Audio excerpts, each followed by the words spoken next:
Welcome to Forum 2000 conference. My name is Marek Svoboda. I'm coming from People in Need, the NGO. And I have the great pleasure to welcome you here today at the panel titled Cuba, Public Space in a Closed Society. And the panel, I think, will be special for several reasons. First of all, as the title suggests, the main focus of this panel should be on what's going on in Cuba these days. Because although when you take a look at Cuba from the political point of view, not much is changing. You still have the Castro brothers in place. You see some attempted reforms, but not really much is happening on that level.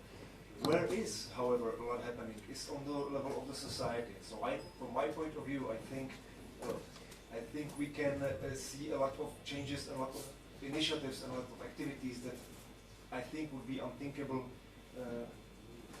5 years ago.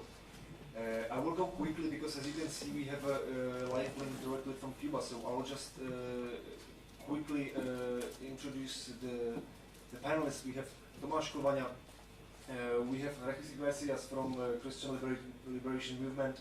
I will introduce the panelists later in more detail. And we have Pavla Honzová from People in Need, who's been running Cuban projects for a long time. I will not waste time now. We'll have opening presentations from the panelists. Then I will try to leave as much space for questions as possible. For the questions, please use microphone because we will need it for the translation. And the other two reasons, basically, why this panel is special is first, that it's dedicated to memory of Osvaldo Paya. Osvaldo Paya, if there was a person who could be called basically Cuban Václav Havel or something like that, then it was definitely Osvaldo Paya. Osvaldo Paya was a leading dissident. He was a great man. Unfortunately, as you are probably most of you aware, he died quite suspiciously died during a car crash this summer. And the last reason why this panel is very special is that, as you can see, we have a direct link from Cuba. And at the other half of the other end of the transmission are two very special people. It's Rosa Maria Paya.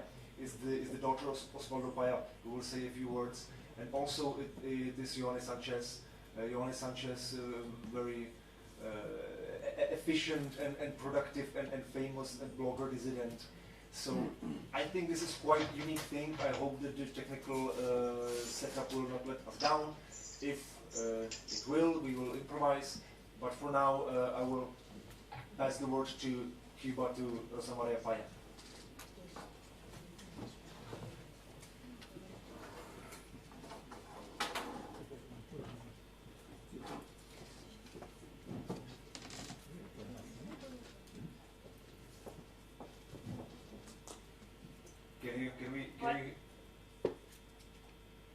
Can you hear us?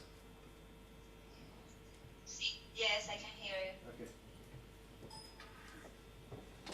So basically, I just briefly, greetings from Prague. First of all, I'm very happy that we are able to be connected this way across Atlantic. And I mentioned basically that this panel is supposed to be not only about what's going on in Cuba, in Cuban society, about all the new things that are happening, but also about the memory of Osvaldo Paya, basically, of your father. So I wondered if you could say a few words about that.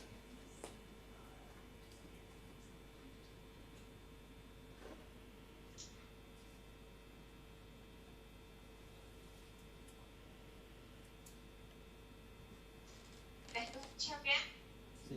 Sí. Sí. Pues llegue nuestro saludo y agradecimiento a todos los distinguidos participantes y organizadores del Foro 2000.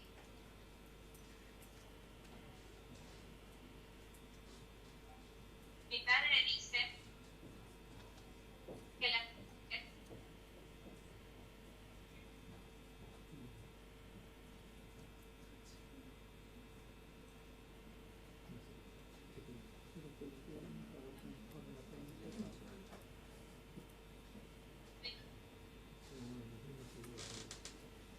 Okay, we seem to have lost the audio.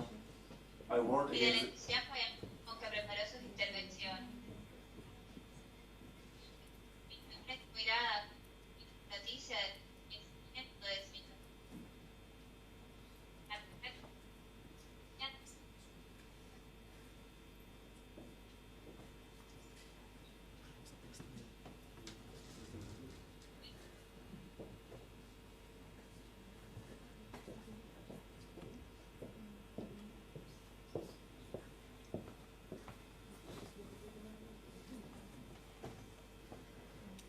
Okay, I don't know if you can still hear us, but we have lost the audio, so we cannot hear you right now.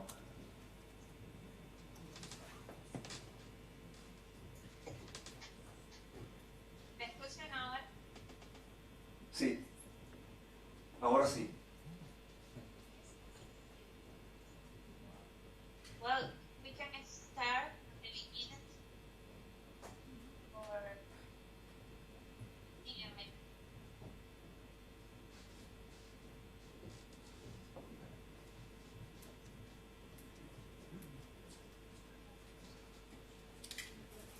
Okay.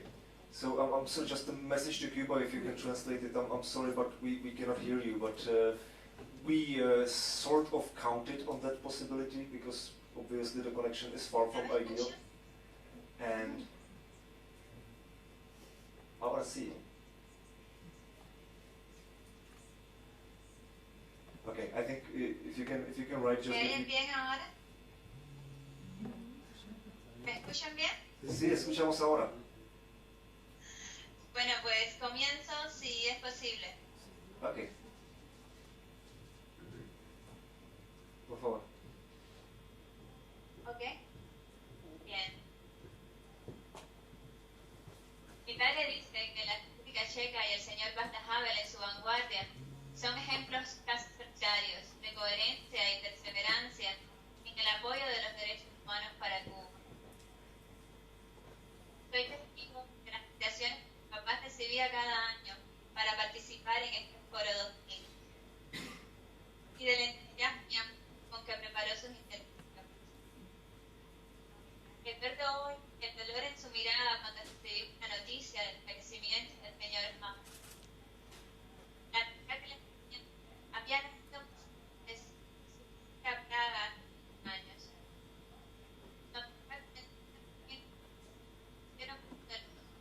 Comenzaron a mirar e interpretarse por comprender sensaciones similares y por el amor activo que ambos profesaban por la libertad propia y la de los demás.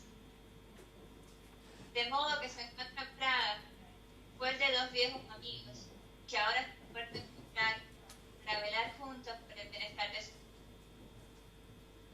mi familia y el Movimiento Cristiano Liberación agradecen profundamente esta invitación y todas las muestras de solidaridad y fraternidad que con motivo de la trágica muerte de mi padre y de Harold Cepero hemos recibido desde la Cancillería, la Iglesia y desde el pueblo checo. Tenemos razones para pensar que sus muertes no fueron accidentales y nos asiste el derecho a conocer la realidad sobre lo sucedido.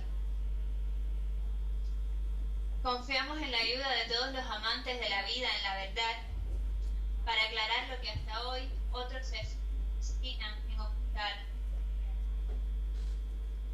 Pedimos su apoyo en nuestra demanda para que se realice una investigación internacional independiente. Tiene que ser independiente del gobierno cubano, porque no podemos confiar en la versión que ofrecen los mismos que tantas veces amenazaron de muerte a mi padre y que hoy reprimen de manera violenta a los miembros de nuestro movimiento y de toda la oposición pacífica.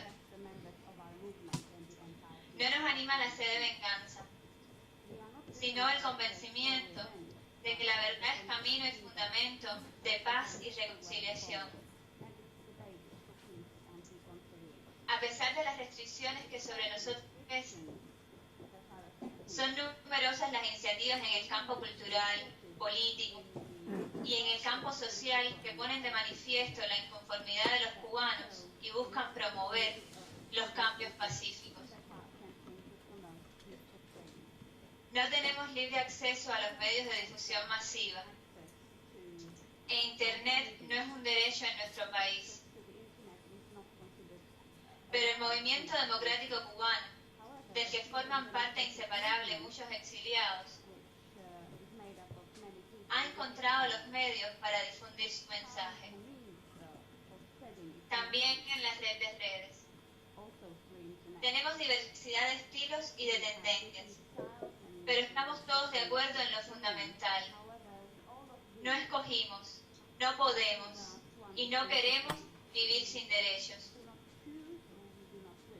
Nuestra estrategia está descrita en el Camino del Pueblo, documento que contiene los pasos y las demandas básicas que nuestro país necesita y que están suscritas por la mayor parte de la oposición pacífica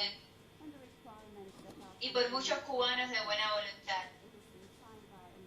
La solidaridad que esperamos de la comunidad internacional es el respaldo a estas demandas. El Movimiento Cristiano Liberación, junto a otras organizaciones e individuos, lleva adelante la campaña por el proyecto Heredia. Se inserta en el Camino del Pueblo y es una iniciativa para que en la ley y en la práctica se respeten algunos derechos, entre los que se encuentran el acceso libre e igual a Internet y el cese de toda práctica discriminatoria contra los ciudadanos por sus opiniones políticas o creencias religiosas. El texto circula mano a mano y en muchas ocasiones clandestinamente, porque el gobierno persigue a los activistas y porque en Cuba todavía la mayoría de los ciudadanos no poseen una computadora en sus hogares. Y en consecuencia, el encuentro personal es la forma más efectiva para que el mensaje y la oportunidad de participación lleguen a todos. Nuestra campaña va de persona a persona y de boca en boca, pero no exclusivamente, pues el mensaje de liberación tiene otros difusores, las redes sociales y todas las bondades que las nuevas tecnologías ofrecen son instrumentos útiles para la libertad, aunque lleguen solo a un reducido número de cubanos. La información que sale de nuestra isla luego retorna y alcanza a una mayor cantidad de personas. Podemos decir que el movimiento democrático cubano se enriquece hoy con la participación de los actores del mundo virtual, muchos de ellos suscriptores del Camino del Pueblo. Desde Cuba, queda abierto este panel, espacio público en una sociedad cercana. Conscientes de que los medios no son el fin en sí mismos, pero son herramientas fundamentales en la lucha de nuestro pueblo. El fin, nuestro objetivo, es la democracia. Para el Dios nos acompaña a todos.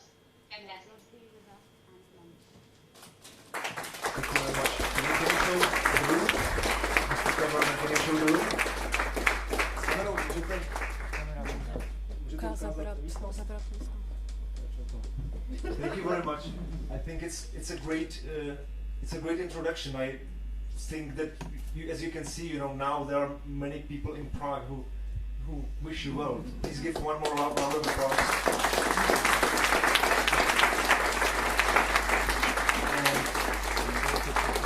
It's amazing. I think, speaking for myself, I have a tremendous amount of respect for your father and the Cuban dissidents in general, and it's quite amazing actually to see how fully you carry on. So we wish you all well from Prague, and keep on. It will get better, I believe. And gracias. Muchas gracias, José. Para que continuará la entre Cuba y República Checa. Así como para Camino, va y va. Thanks to you too. And so now it's time to switch to the other, let's say, remote panelist. Hopefully, we saw that the connection works quite well, which I think by itself is a small miracle, because those of you who know how internet works or doesn't work in Cuba, it's been great so far, not only in terms of content but also on technical side. So now we are trying to switch to Yoni Sanchez.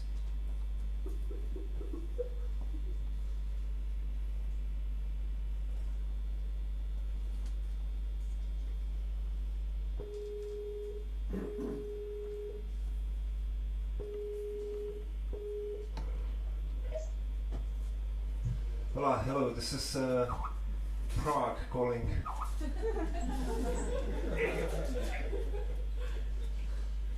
Sí, buenas tardes para todos. Hello, so we are here in Prague at the Forum 2000 conference. We have a full room of people, and we are very happy that you are able to be online. My name is Marek Svoboda. I'm from the organization called People in Need. We met actually in early 2011, and I'd be very happy if you could say a few words just from your side about what's the situation now, what you are doing, and hopefully the connection will not let us down.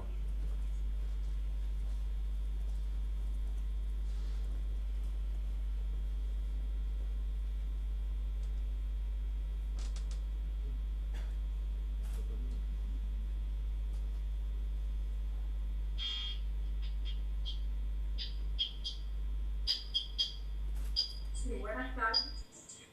Buenas tardes para ustedes. Buenos días. Quería primero agradecer la invitación a participar.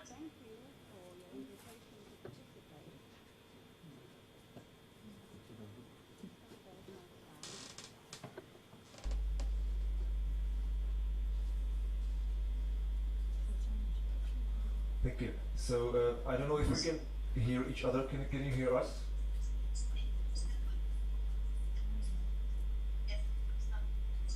Sí. Buenas tardes desde La Habana. Buenos días desde aquí. Los escucho perfectamente. Espero que ustedes también puedan hacerlo. Okay, we can hear you. Bien. Bueno, primero agradecer la invitación a este foro.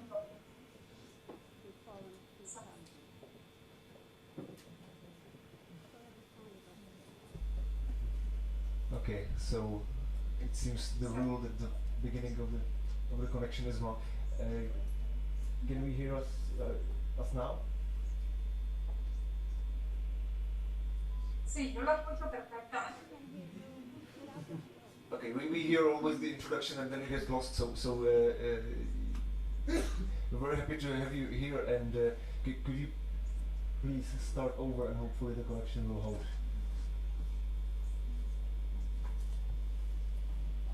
Sí, como no, podemos volver a empezar, ¿eh? Voy a hacer un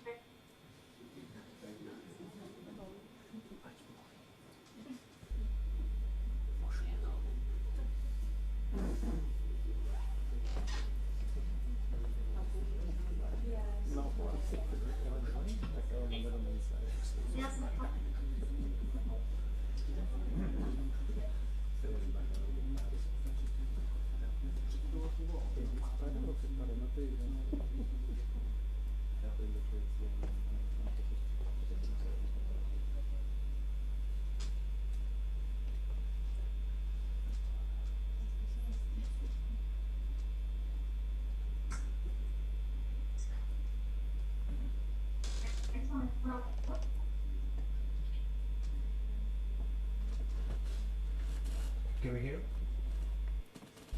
¿verdad? ¿Me escuchan mejor ahora? Sí, parece mejor. Está bien. Bueno, comenzamos con... Okay, gracias.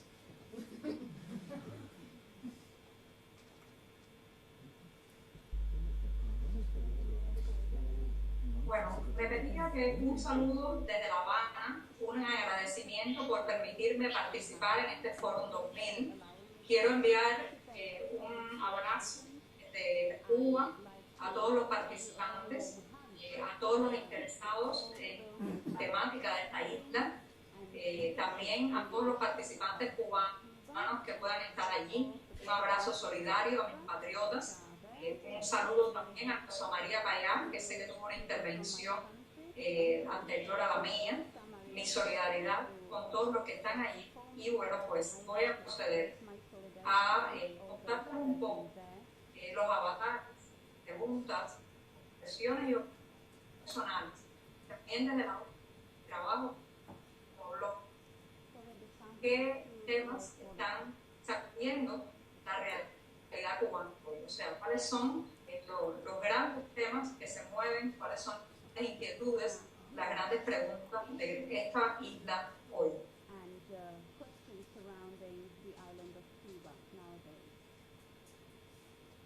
Sé que la temática del panel es una temática que tiene que ver con los medios de información. Bueno, pues me he sentido muy a gusto con estar invitada, porque precisamente ese es el medio en el que me muevo. Un medio que combina la información, las nuevas tecnologías, la telefonía celular, los blogs, las páginas web, el ciberespacio, con la labor cívica. Ha sido un tremendo gran reto en estos 5 años. No ha sido un camino fácil, para nada. Ha sido un camino que ha tenido muchos retos personales, muchos retos cívicos.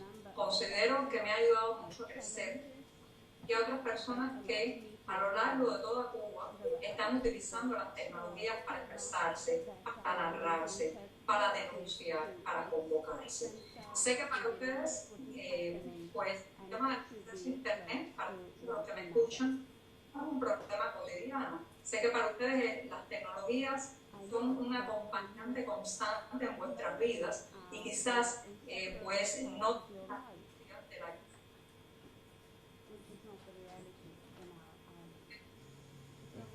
caso de Cuba, tenemos obstáculos a la hora de pensarnos nuestra voz, encuentra un espacio en esa gran telaraña. Tenemos el obstáculo, las limitaciones que todos conocen. Y por otro, el obstáculo de la censura. Las limitaciones materiales se puede vencer, es difícil. El obstáculo de la censura es muy difícil. La penalización al que piensa diferente. La penalización al que utiliza las nuevas tecnologías, los celulares, páginas web,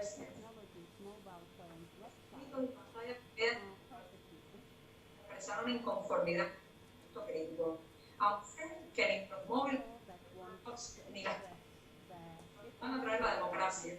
Sí sé que ellos van a ser elementos muy importantes en la catarsis del proceso social que llevar a esa democracia. Y es cuando comencé a hacer encontré escepticismo muy contra todos esos elementos de la modernidad. Y ahora tengo las personas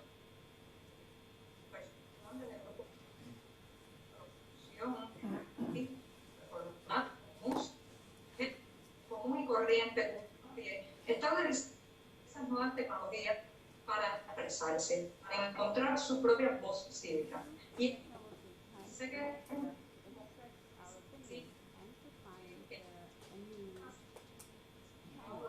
tantos pensando en personas ejercido desde hace décadas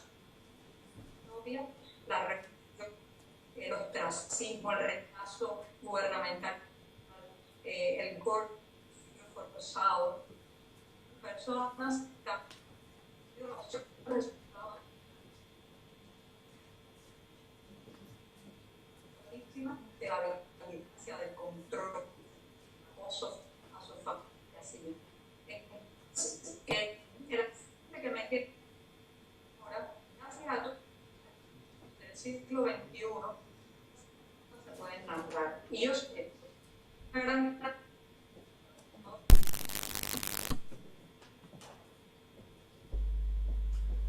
I'm sorry, we lost you again, audio, but you can still hear us?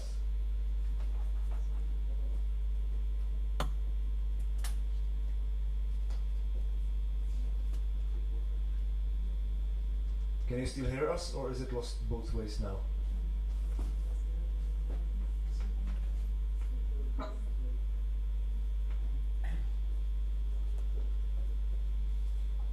Okay, we cannot hear your voice, unfortunately.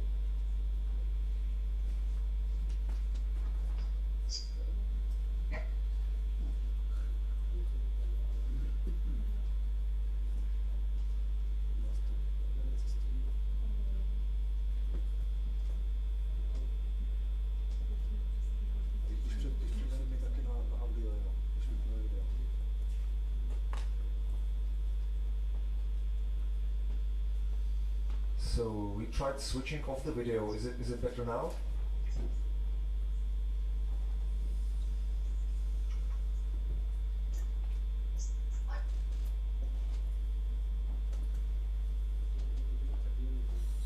So can we hear each other? Oh. Sí, los escucho.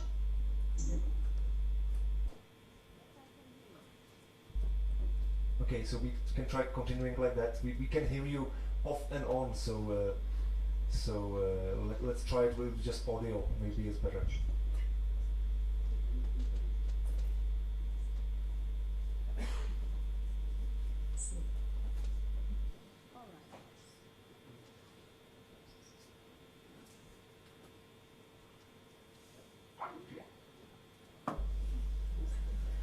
All right, so this goes a little worse than the previous one, but I think like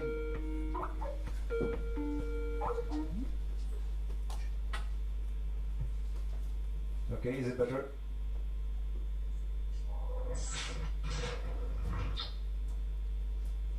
Is it better?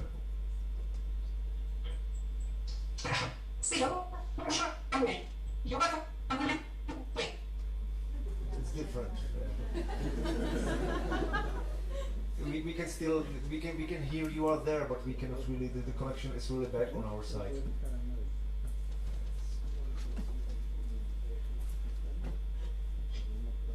Okay, so I'm afraid we'll have to switch it off.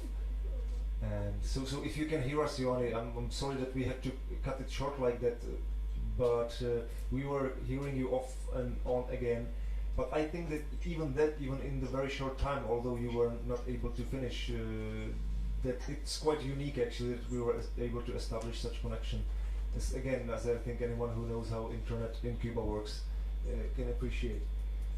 So maybe because we were expecting this thing to we have pre-recorded, because we have expected this might happen. We have a pre-recorded message from Ioanni as well, right? And we can see, maybe now for the sake of the discussion, let's move on to the other panelists and let's keep it to the very end where we can play Ioanni's message again. Jak je dlouho jenom ten message?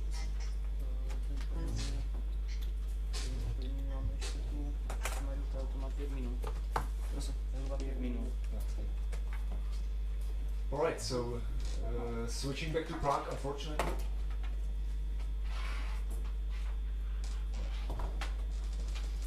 Switching back to Prague, so be it a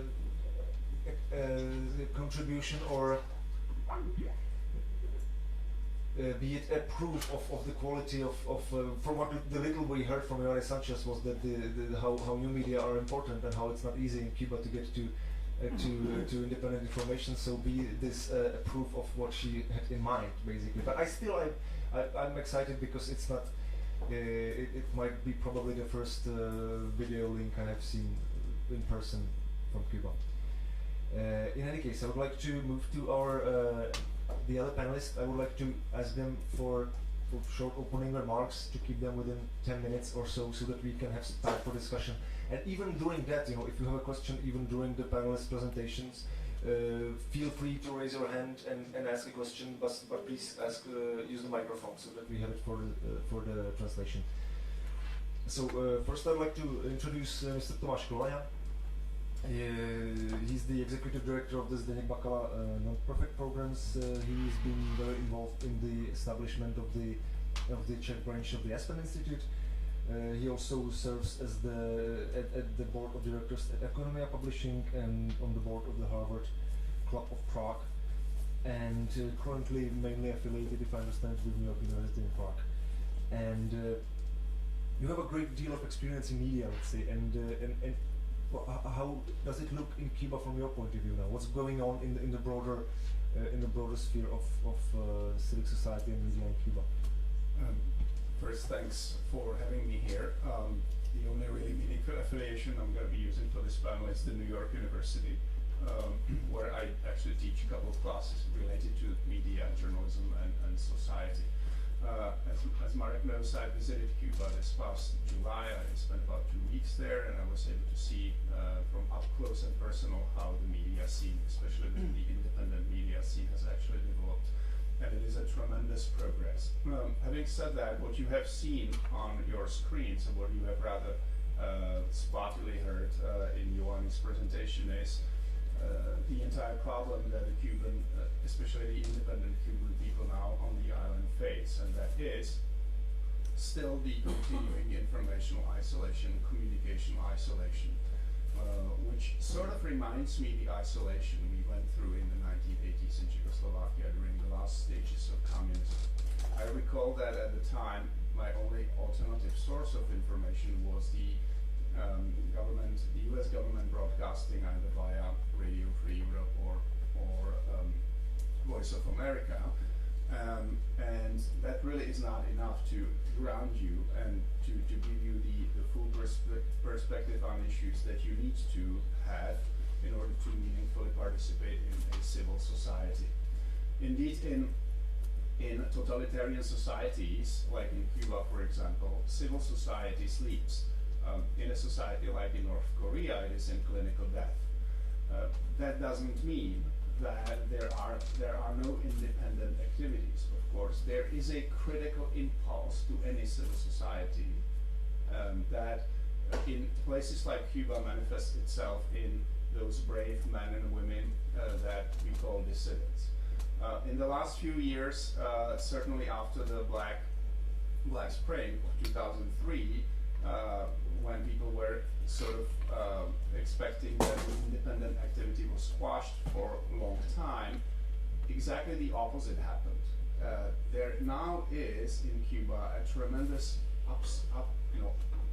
groundswell of independent activities in the media, mostly in blogging, community newspapers, independent sort of people who serve like independent journalists for their communities and also even like beyond provinces in Cuba.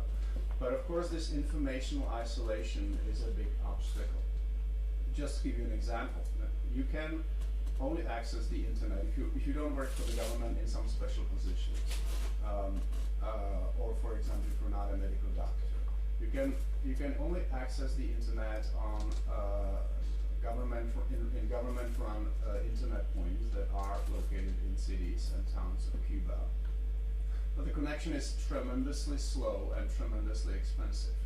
You can easily pay a monthly wage for a 2-hour connection to a very slow internet.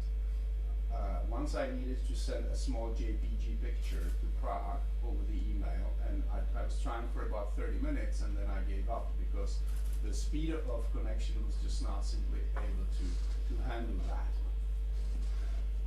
The media are important, especially the social media, as we have seen in the last few years with the Arab Spring, where media like especially Twitter and BlackBerry messaging and cell phones have played an important role in organizing independent activities. But media have always been important in social change, for the good or for the bad. If you consider the revolution in 1979 in Iran that deposed the Shah, and then of course in the end ended very badly. That revolution was dubbed as the audio cassette revolution, and that was because the Ayatollah Khomeini, who lived in the exile in the 1970s, was taping his sermons, and these were then taped on audio cassettes, and these audio cassettes were smuggled into Iran, and that's how the Shah has become a household name.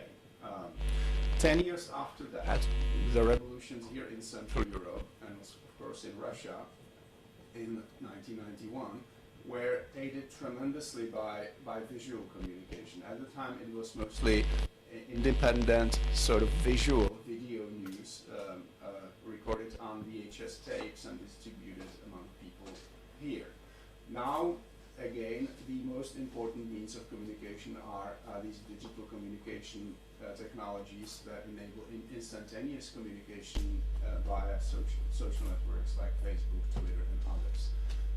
But that's not what really is the driving force of any kind of social change, because if you do not have that connected with a real on-the-ground commitment of people who are committed to organizing, you only get the sort of astroturf superficial lazy activism that occasionally we see on Facebook that does not really have that support of the civil society. But why do I speak of a civil society? Because civil society in Cuba, of course, as I said, is largely sleeping except for that critical impulse of dissidents. It is tremendously important. Civil society is the precondition of a healthy democracy. It is not just one of the segments of a democracy. It's not just NGOs as opposed to businesses, as opposed to the government.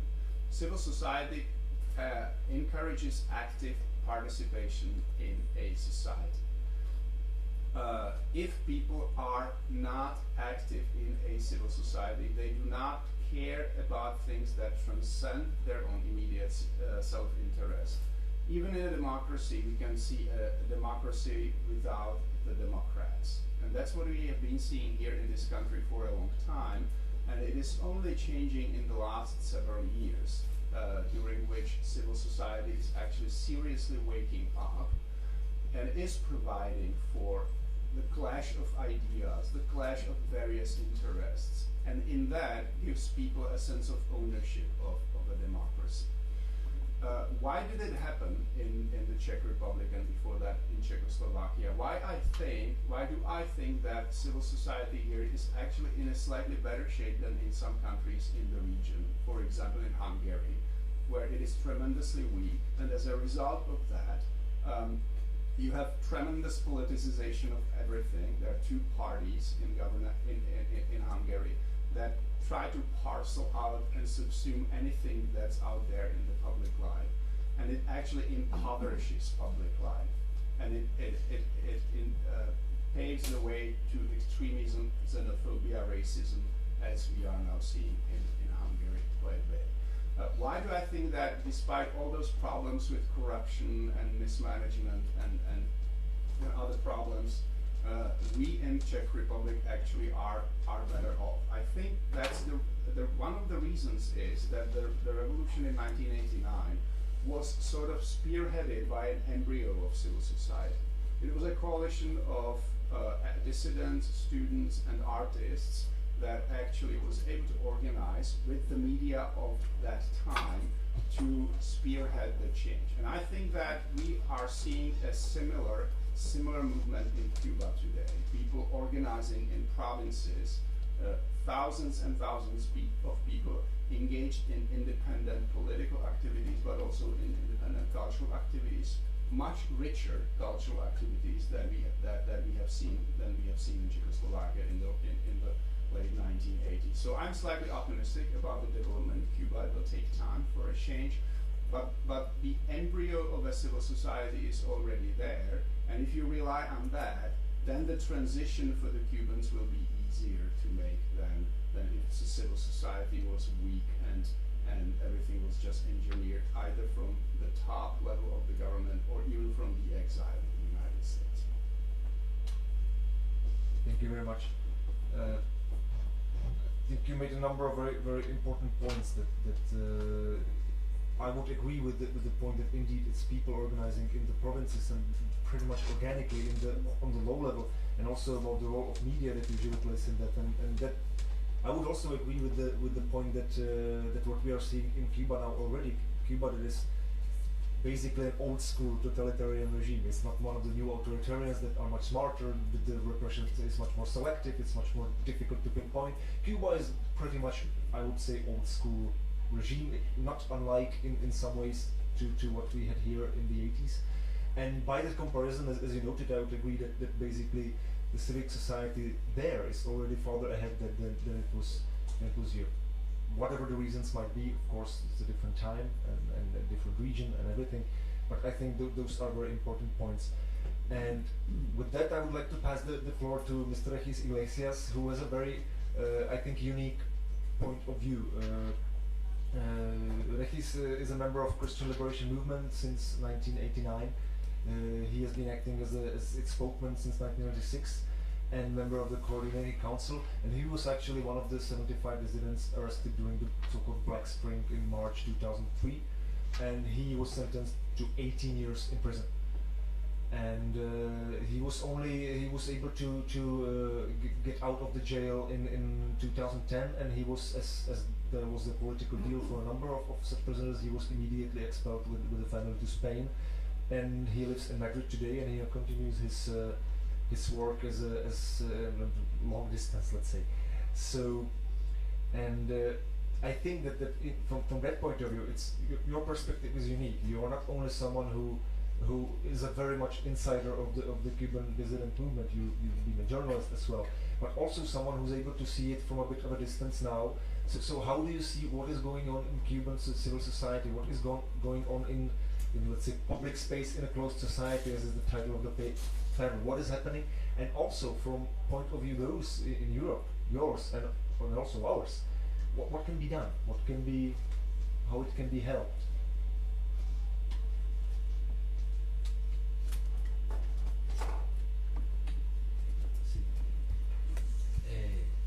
Gracias. Un privilegio estar con ustedes hoy aquí en el Foro 2000.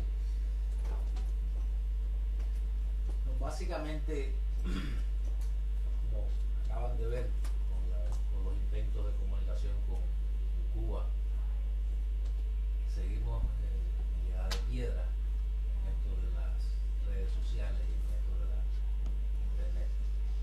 Por lo tanto, pues continuamos también nuestro trabajo a la vieja usanza, como decía Rosa María, persona a persona, por toda la isla, llevando el mensaje,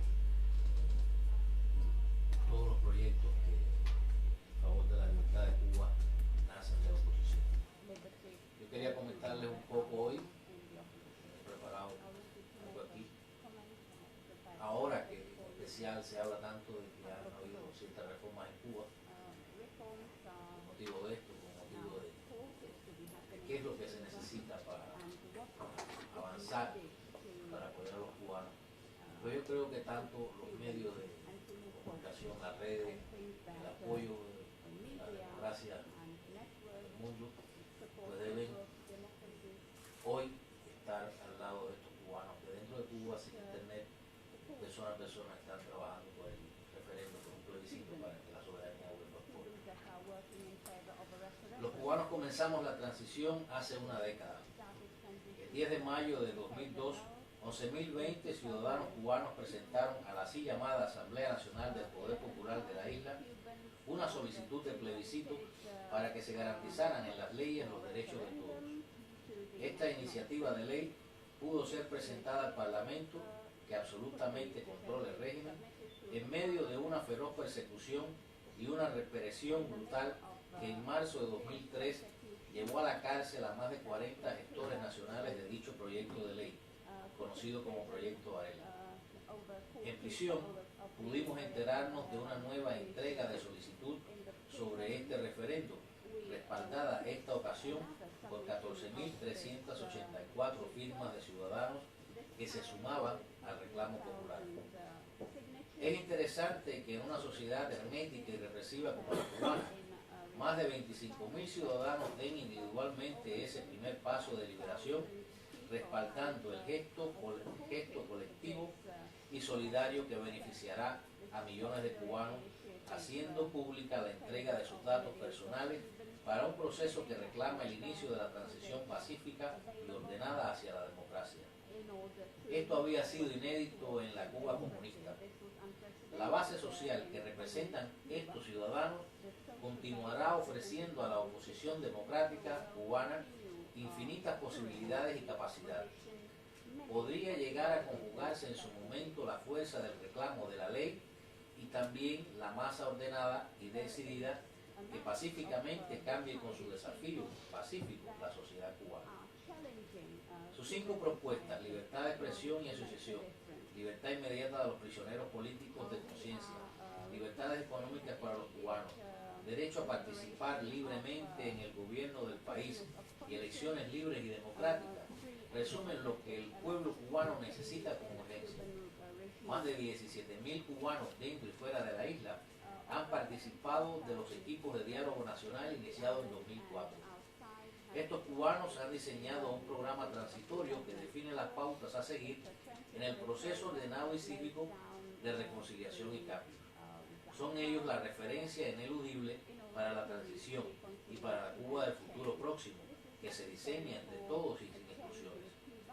Los cubanos quieren servicios sociales sostenibles y racionales, programas focalizados para reducir la pobreza y las abismales desigualdades entre el pueblo y la cúpula militar que ostenta el poder, economía diversificada y competitiva que sea descentralizada y libre, donde la iniciativa personal y colectiva sea el motor que genere riquezas con garantía y respeto para la inversión nacional y foránea. Los cubanos queremos derechos a sindicalizarnos, asociarnos y expresarnos libremente, participar en el gobierno del país, un país donde las leyes finalmente garanticen todos los derechos para todos los cubanos. Pero hasta hoy nuestra situación es dramática. Más de medio siglo sin libertades políticas y civiles han dividido nuestra sociedad. Nuestra nación está dividida y la soberanía popular es pisoteada por los oligarcas en el poder. Hoy miles de compatriotas nuestros dentro de la isla están apoyando el camino del pueblo, que es la respuesta de los demócratas cubanos a los intentos de cambio-fraude, de continuismo legitimado que la Junta Económico-Militar de la isla intenta vender al mundo como supuesta reforma.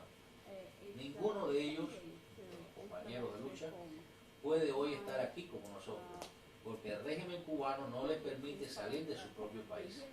Los cambios fraudes que anuncia el régimen cubano no incluyen todos los derechos para todos los cubanos. No puedo dejar de mencionar a ustedes los recientes asesinatos de los líderes opositores Harold Cefero y Osvaldo Payá, por quienes no descansaremos hasta que la verdad sobre sus muertes sea conocida, e instamos a la comunidad internacional a que apoye una investigación independiente que finalmente reconozca el crimen. El régimen intenta encubrir las trazas de su delito y extorsiona a los testigos y a las naciones europeas para que el silencio, el olvido o la mentira sobre la verdad se establezca. Nosotros no nos someteremos al engaño. Nosotros tenemos el compromiso de honrar la memoria querida de nuestros mártires y exigiremos que la verdad sea reconocida. Contamos para esto con el apoyo solidario de ustedes, que miran a Cuba y solo ven allí un pueblo sin derechos, cansado de su propio cansancio y quiere ser libre. Pero algunos miran a Cuba y por sobre todo ven sus propios intereses egoístas y pactan con la tiranía. Con la decisión de los cubanos y la solidaridad de todos los hombres y mujeres de buena voluntad del mundo, la justicia llegará algún día a nuestra amada tierra cubana. Nuestra nación renacerá y libres se reconciliarán todos los cubanos cansados de tanto despotismo y odio. Necesitamos que nuestros amigos demócratas de todo el mundo estén con nosotros ahora, que su compromiso esté del lado del pueblo cubano, que sufre y no tiene derecho. Quería compartir esto con ustedes. Este es el texto de la declaración El Camino del Pueblo, que está firmada por más de 1000 líderes y activistas dentro de la isla. Es la respuesta de la oposición, que sí existe y que sí tiene un proyecto, a los cambios fraudes que el régimen está intentando hacer. Y este proyecto es una revista digital que los jóvenes del Movimiento Cristiano de Liberación, Rosa María Payá entre ellos, está pues lanzando al mundo. Nosotros fuera de Cuba podemos imprimirla y pues esto es parte también de del esfuerzo del Movimiento Cristiano de Liberación, no solo de llegar persona a persona por toda la isla, sino también utilizando los medios de comunicación, las redes sociales.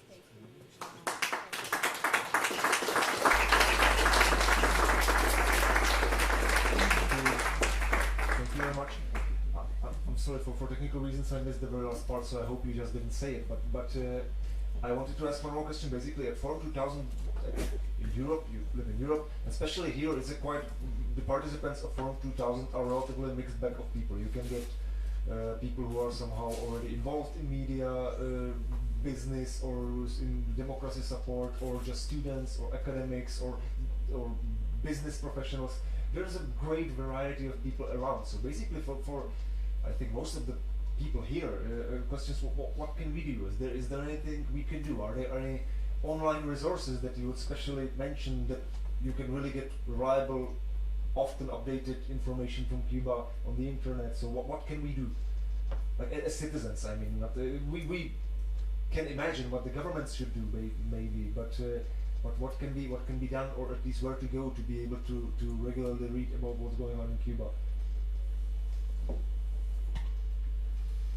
Bueno, yo creo que fundamentalmente la solidaridad debe ser promoviendo estas iniciativas que desde dentro de Cuba, visto con mucho esfuerzo, en medio de una situación precaria, los activistas de derechos humanos y la oposición están llevando a cabo. Por ejemplo, cuando se habla de que 1.200 líderes y activistas dentro de Cuba están respondiendo al régimen a estos intentos de cambio fraude que con tanto bombo y platillo se anuncia al mundo. En estos días, por ejemplo, yo he tenido muchas entrevistas donde me preguntan, bueno, ¿y esto finalmente se levanta el permiso de salida para los cubanos? Pues yo creo que los medios, los amigos que no son ya el gobierno, sino que son la sociedad civil en los países democráticos, pueden dar esta respuesta, pueden en sus artículos, en sus crónicas, en sus opiniones, puede decir el régimen cubano parar de tener este cambio fraude desde el punto de vista mediático, porque desde el punto de vista mediático lo que dice el gobierno cubano es inmediatamente, pues, le da la vuelta al mundo y se crea un estado de opinión erróneo de lo que está sucediendo en Cuba. Yo creo que la sociedad civil de los países democráticos pues debe promover lo que está sucediendo dentro de Cuba, promover la opinión de los activistas que están dentro de Cuba y la lucha que están desarrollando dentro de Cuba, porque decir que no hay cambios, son derechos, que como decimos nosotros, pues es algo que también nuestros amigos que no son gobiernos pueden repetirlo, y cuando salga el régimen anunciando uno de estos medidas fraudulentas para engañar a la opinión pública, puede decir, esto no significa un cambio es apoyar el proyecto Varela, como están el proyecto Heredia, la ley de reencuentro nacional, como están apoyando dentro de Cuba miles de ciudadanos, que sí da derecho, sí reclama el derecho de entrar y salir libremente de su país a los cubanos, y que sí elimina todas las trabas y todas las leyes absurdas que la tiranía mantiene. Gracias. And last but not least, it's slightly impolite to leave the woman as the last, but we've known each other for a while, so I hope she forgives. Pavla Holcová, basically, we have been colleagues for a number of years at People in Need, and you have been basically, for a number of years, you have been active in the direct implementation of working with journalists in Cuba. And I think, obviously, leaving this up to you, but I think that especially in this so specifically offline country, I think that there have been, to me, quite incredible and creative ways how actually people who decide to be journalists and kind of spread information around, information different than is the official Granma magazine, which I don't know how many of you know it, but it's quite amazing reading. It's the Cuban mythology is not so broad, actually. It consists of Fidel Castro, Jose Marti, Che Guevara, Camilo Cienfuegos, perhaps. So you have these four main elements, and Granma is a daily. You can see them, every day there's 2 or 3 of them. So it's like, it's fascinating. To me, it's honestly fascinating that you can have a daily that's running for decades and decades and decades and basically consists of the same information. So in this is the landscape where some people decided to be independent journalists and spread independent information, and they have been coming up with great and innovative ways, and Pavla is perhaps one of the best placed in the Czech Republic to talk about it, so please. Hello. Yeah, well, when I started to work in Cuba on a media project, it was quite amazing. There are a few things that surprised me, and surprised me quite positive and also negative manner. The first of all, when we started to work in Cuba, we were not able to talk about journalists. It was more like writing dissidents who already did have their opinion on the government, on what's going on, and on opposition movement. And second thing was, it was in 2006, my first trip to Cuba, that the people there asked me not to bring notebooks and laptop computers. They asked me to bring typewriters, because it's easier to print samizdat directly from the typewriter and not to write it on a computer and then search for printer. That was something really rare in Cuba at that time. The positive things that surprised me are that independent journalists in Cuba are really, really brave people and really, really creative. If we are talking about the way they are doing journalism, you have to consider that they don't have internet, they didn't have computers, they don't have printers, and still they are somehow keen on distributing the information, on creating their independent news agencies, and to deal with the information. What is not so easy in Cuba, when for 50 years the only information you are getting is the official one. And you have to keep in mind that Cuba is island, so there's not any leak of information. We can't talk about any kind of a WikiLeaks from or internet leaks from different parts of the world, because it's cut completely, and the government is holding monopoly on information, and of course it's really happy to have such a monopoly. From the beginning, from the school studies and even preschool studies, you are somehow vaccinated by the one and only truth that is in Cuba. So people in Cuba are not so used to work with the information, to critically think about the information. So when we first have some kind of a strategic meeting, what we are going to do in the next couple of years with independent journalists in Cuba, we get to a few conclusions. The first one was that we have to include young people to read news and to work with the information, and we have to train them to be a real journalists who will provide some kind of a balanced information from Cuba and then create some kind of international respect to their reporting. Second, we have to keep on supporting the writing dissidents. There are somehow moving or inspiring group of people who are leaders, and they have the moral strength in their acts and in their acting. It was a little bit more difficult after 2003, when all such natural leaders, they were in prison. So we had to start again, not exactly from the scrap, but in building the capacity of the new leaders. And another thing was that we need to train the independent journalists to work with the technical equipment. In 2006, possession of cell phones and computers was still illegal in Cuba. So first we had to just get the notion that such a technical equipment is very useful, and how to use it, and how to use it in a safe way. What means to start from how to create the secure password for your computer, how to voicemail, how to send messages. Recently, if we look into Cuba, the situation changed in the last 2 years. Young people are more and more active, and even if they are not really into creating political parties, they are very keen on cultural things, on easy reporting, and even the serious balance and internationally recognized reporting, what really makes me happy. And still we have really interesting media projects directly from Cuba. Sometimes in remote areas in the east, it's more like news agency, community bulletin, when you can find information really for daily life, not a really political analysis, up to news agencies. They are focused on social photography, up to news agencies who are dealing with cultural things, monitoring of human rights. So yes, the situation in Cuba is changing, and it's becoming, the independent journalists are becoming really vital part of civil society in Cuba, and yeah, let's hope it will change soon even more. Thank you.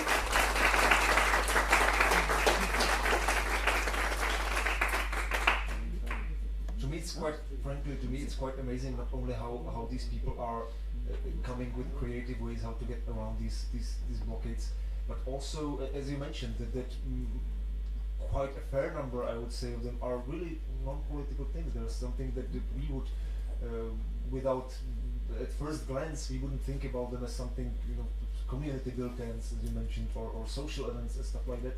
And it's only because we have forgotten, I think, but just how rare, something that might seem so obvious to us, how rare it is actually in contemporary Cuba, especially in the rural regions. So basically the notion that there are active citizens that are out of their own interest are networking and are trying to inform and positively influence things around them is something extraordinary and in Cuba. And I use it as a point to illustrate how different really and how much we've forgotten how it is to live in a closed society. That said, we have some time for questions now. So I would like to open it to you basically to ask. As I mentioned, please use the microphone.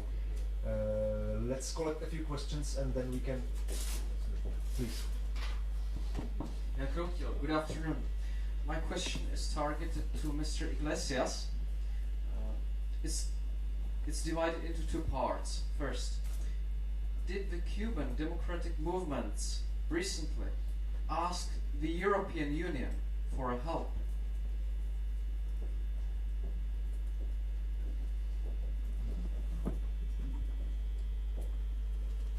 Can you ask both and then we collect a couple of questions? And the second part is, if they did, what was the reaction? What was the effect?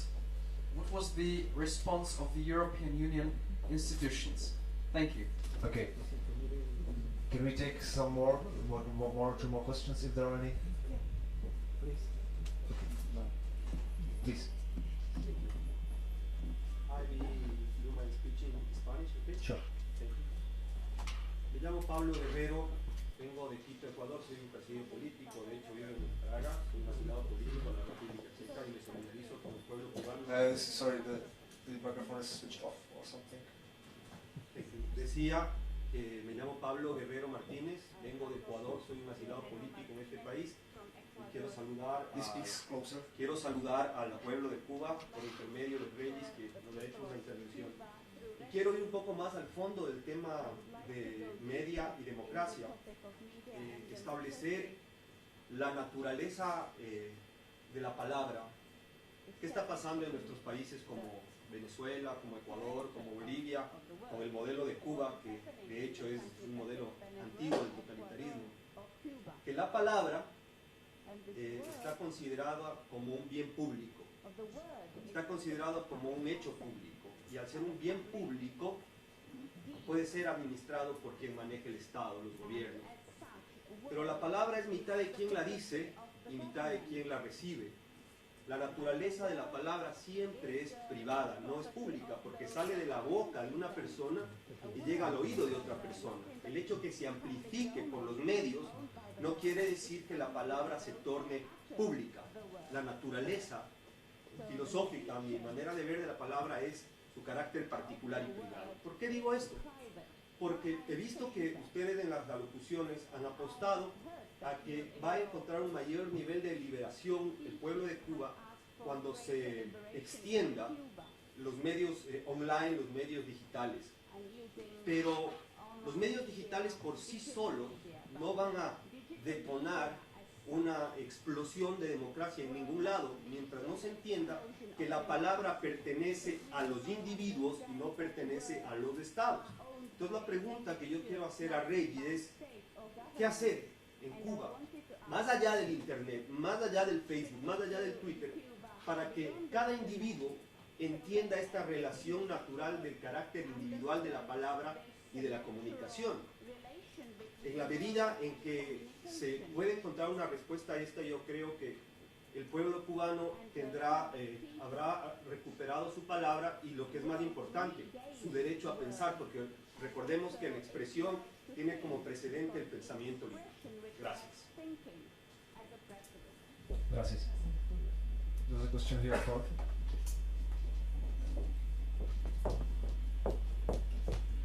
Hola, gracias. ¿Funciona? ¿Sí? Sí. Me encanta el panel y como soy un antiguo disidente, antiguo argentino, ¿no? Realmente apoyo a los disidentes, no importa la causa, ¿no? Creo que siempre tiene que haberlos.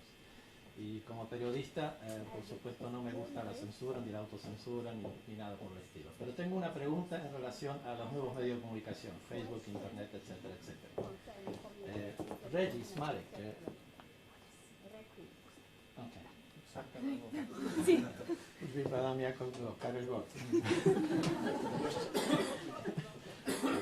Regis, Marek o Tomáš, Upala, ¿qué pasaría, no? Porque creo que hay un bloqueo, digamos, a que crezcan los medios de Internet en Cuba. Y ese bloqueo, ¿qué pasaría, digamos, si se levanta el bloqueo simplemente para los medios de comunicación? Si Cuba puede usar más satélite, si puede importar más computadoras, etcétera, etcétera, más software. Es decir, ¿es posible eso? Y eso puede llegar a producir un gran movimiento dentro de Cuba. ¿Está relacionado con el bloqueo o no? Yo no lo sé, por eso les pregunto a ustedes que son los especialistas, ¿no? Y vuelvo a felicitarlos de nuevo, me encanta.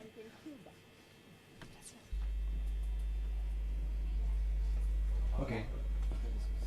Vamos a tratar de responder las tres. En primer lugar, gracias.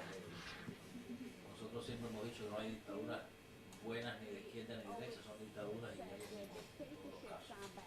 Yo creo que si en el caso de Cuba hubiera un mayor intercambio con Estados Unidos para el asunto del internet, de las comunicaciones, pues pasaría lo mismo que está pasando en China ahora mismo. En China no hay libertad de internet, en China está pues cuando el gobierno chino decide que algo no pasa, pues no pasa. Creo que en esta línea iría lo de Cuba, ¿no? Por otra parte, voy con esto a la otra respuesta. Yo creo que se puede hacer, para ayudar al movimiento disidente en Cuba, para que se conozca la causa del movimiento disidente en Cuba. Yo creo que hemos hecho durante 25 años, hemos intentado, cubanos, a pesar de las sentencias de que entre los simpatizantes y los que odian al régimen cubano, creemos que lo importante es devolverle la soberanía al pueblo. Durante 53 años el gran problema de Cuba ha sido que el pueblo no ha podido decidir sobre su propio destino. Nosotros hemos apostado a ir al pueblo en unas condiciones muy difíciles, porque lo hemos tenido que hacer persona a persona, en medio de represión, en medio de cárcel, incluso en medio de crimen político, y pues tratar de concientizar a la mayor cantidad de ciudadanos posible, crear una mínima base social que nos permita pues arrancar partiendo de algo, ¿no? De esa pequeña base social a que de forma individual y luego de forma colectiva los cubanos se vayan liberando poco a poco. Y yo creo que es muy importante que los medios, en el caso de Cuba, o sea, el apoyo que pueda darse a la oposición cubana o a la sociedad civil cubana, es fundamental que pase, que tenga mayor peso en apoyar, en divulgar lo que ese movimiento cívico, ese movimiento social ha estado haciendo durante más de 24 años. O sea, cuando se habla de que hay una solicitud de referéndum en Cuba que está siendo apoyada por 25.000 ciudadanos, no se está hablando de algo que es etéreo, no se está hablando de algo que es virtual, se está hablando de algo concreto, de algo que es real y que ha demostrado que puede retar al régimen en el terreno de su propio terreno. Yo creo que fundamentalmente ese apoyo solidario, mediático, a lo que está sucediendo dentro de Cuba, poner en disposición de esa sociedad civil cubana, pues estos medios, darle divulgación al trabajo que dentro de Cuba se está haciendo, pues yo creo que es fundamental y creo que es el camino. Pasa en primer lugar por nuestro propio esfuerzo, por ese esfuerzo persona a persona, pasa en primer lugar por el trabajo que dentro de la isla la oposición puede hacer en este sentido, pero definitivamente se necesita el apoyo mediático, es muy importante en estos momentos visto el uso de las redes sociales para poder divulgar, darle promoción a lo que está sucediendo, porque definitivamente el régimen tiene un bloqueo a toda la información que entra y sale de Cuba, y por lo general lo que sale de fuera de dentro de Cuba es la posición del régimen y queda silenciada la de la oposición. Yo creo que es muy importante que se dé a conocer esto que está sucediendo, que la oposición ha logrado. No sé si he contestado las tres preguntas, pero bueno. Perhaps that was the very first question was about whether the Cuban democratic movement ever asked EU for help or whether they did get anything. So I don't know if you, or if you want to react to that. Okay, they asked, but it was more like gesture than. I don't know exactly what was the question. If they asked for something that was like tangible, or just some moral support, or could you just specify?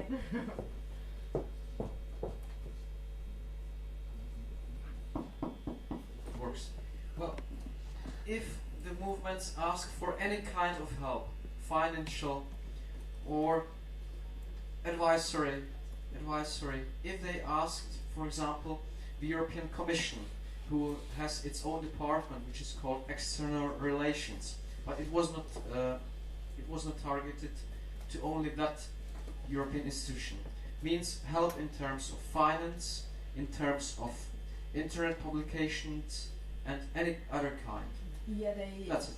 they did, and well, I will ask probably two questions in one answer, and that's if we are talking about common position, that was the gesture after the crackdown on dissidents or opposition movement during the so-called Black Spring.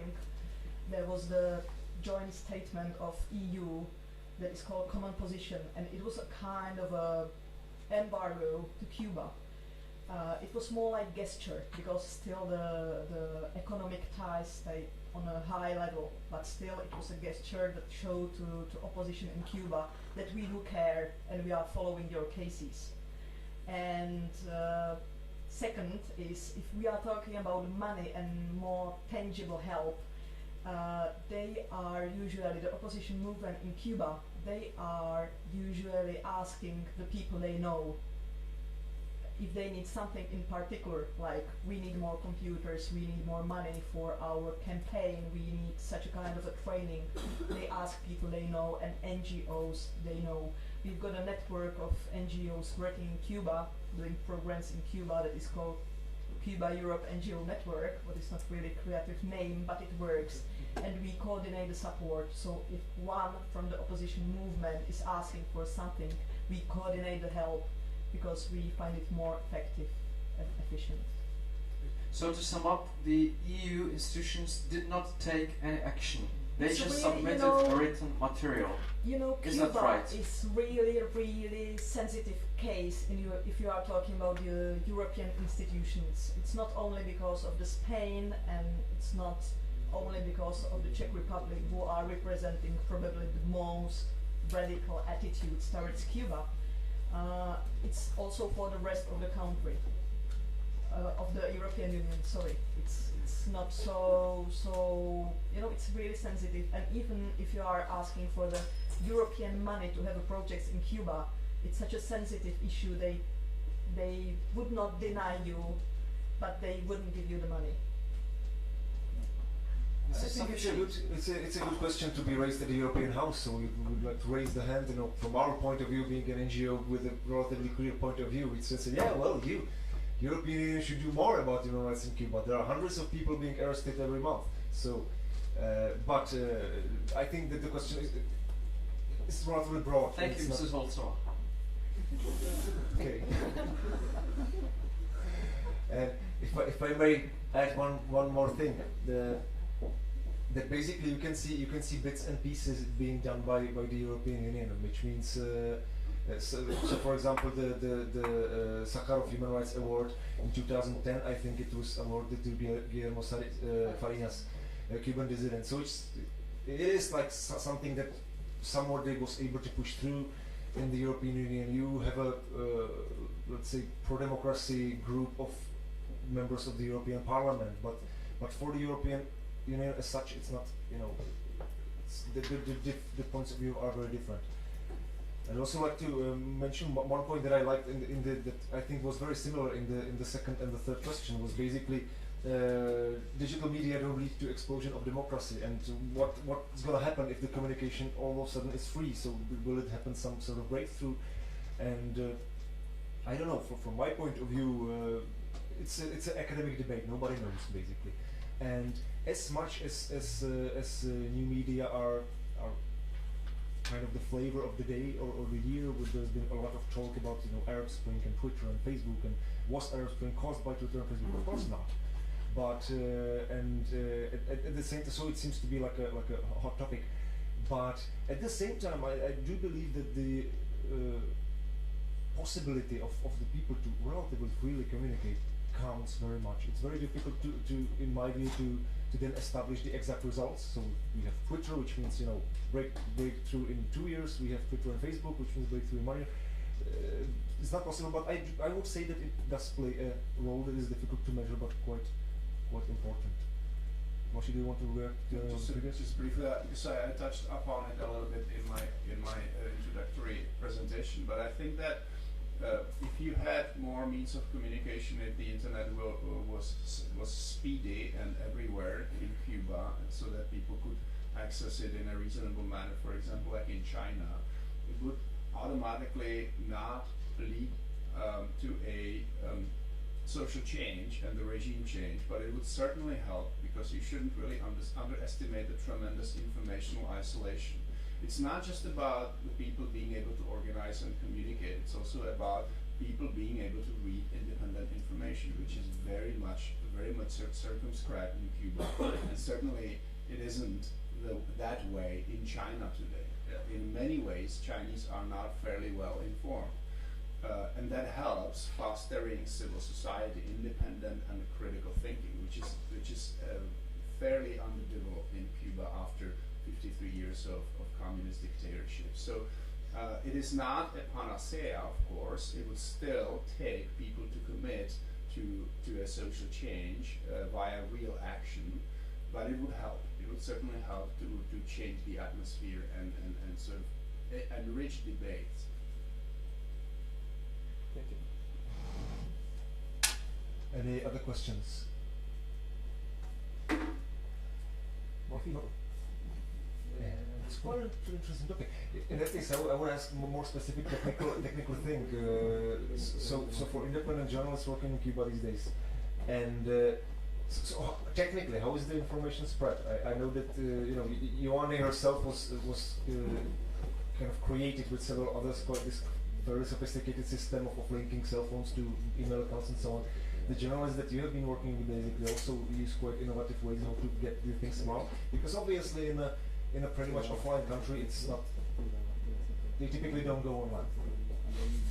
Yeah, well, there's a huge difference between Havana and the rest of Cuba, and you know, for me, the more fancy, more old school thing is what we do as well within the distribution of the samizdat publications, and that it's written, being printed at 5 a.m. Someone is going from Pinar to Havana. At 8 a.m. we've got a load of the samizdat bulletins in Havana. Someone is going to the bus station, dropping the samizdat publications to different friends who are going to the provinces. So at 12 we've got samizdat publications in Matanzas, and then we go on, and the second day we are with the samizdat publication in Santiago de Cuba, what is far, far east, about 1,000 kilometers from Havana. That's the way how it works. It's a very traditional way, it's quite dangerous way, because it happened a few times that all the print of samizdat publications and those bulletins was confiscated, and the journalists were sent to prison for a couple of days, but still. But that's the way it works. Second way how it works is to burn the samizdat publication on DVDs or to spread it through USBs. For ordinary Cubans, it's much more difficult to read the bulletin on computer. So the USB or the DVD, it's a kind of a you have to be really active to get to this kind of information. So the printed version is much more popular, and our estimation is that every piece of this samizdat publication is spread by 10 Cuban families. We estimate that it would be more popular, but then after 10 readings or 10 family readings, you can't read it anymore because it's destroyed. Another, what is more popular in Havana, where you have a kind of a connection if you know someone who has permanent residency and has at least some internet access, is to connect time to time to connect to his or her account, and then you can send the articles only by as attachment to someone who is in Europe, USA, or anywhere in the world, to put it on your web page, to put it on your blog.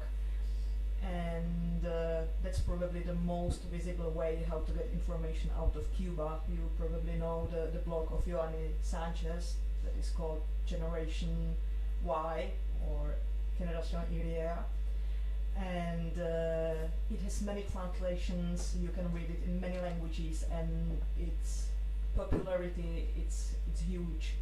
It's not only because she's not really writing the comments or commentaries to what's going on in Cuba regarding the political situation.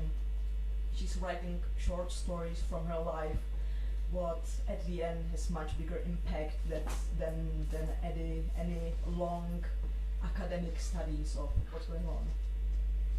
I think that's a great point. And what I was actually surprised positively by when I was in Cuba is the extent that independent journalists and bloggers are focused on social issues. There are many people now in provinces that are trying to do that. They have either their own blogs or they have community bulletins. But there's not just Joanny Sanchez, there are other people who actually have their blogs even translated to many languages, so you can access them now from here. And the journalism focused on social issues is really about the basics. Cuba is a tremendously poor country. It's one of the poorest countries in the world, which is an irony because the regime, of course, as it was introduced 53 years ago, was based on social movement. Right? They were trying to make, or they were claiming that they were trying to move Cuba ahead on social issues. Now, of course, all these independent journalists in the provinces focusing on social issues, on how life really is for people. In many places they have difficulties accessing clean water. They're being beaten by police just asking for basic social contributions to their salaries, to which some of those have rights, and yet if they're not politically obedient, they are denied these contributions. This past summer, Cuba has witnessed an outbreak of cholera, especially in the eastern provinces. But good information about the outbreak of cholera was really difficult to get in Cuba, and this, in many ways, was a matter of life and death. Hundreds of people died during this outbreak. And yet you couldn't really get reliable information from the government about that, and people who were independent journalists and were trying to actually dig that independent information and provide it to the community were harassed, and they had to really think hard about publishing anything about cholera, because if they were not really accurate, they could be prosecuted by the Cuban regime for spreading lies and rumors. Did you get any reliable information about the cholera outbreak in the government media? Of course not. One day I picked up Granma, the English edition of the daily newspaper run by the Communist Party, and on the front page you had a huge article about the outbreak of tuberculosis in Florida. So that gave you an indication that something's going on in Cuba, because when they publish something like that, of course, they indirectly acknowledge that something is wrong. That reminds you of how we got our information from Rudé Bravo and other communist media. Okay, thank you very much. Unfortunately, we have just time to finish now. There's another upcoming panel. So, thanks to all the panelists for being here. Thanks to all of you for being here. I know I promised the video that we took as a precaution for the connection. Unfortunately, the video has 20 minutes, so there's not really time for that. But it will be placed at the Forum 2000 website. So it will be the pre-recorded video from Irene Sanchez that we had here as backup for the connection. We were saving it for the last 10 minutes, just too long. So check the Forum 2000 website. Also, check Ioannis' blog. There are other pages, for example, the cubalog.eu, cubalog written with C. .eu, so this is also a fairly reliable source of updated information from Cuba. I hope you will enjoy the rest of the conference, and thank you again for coming.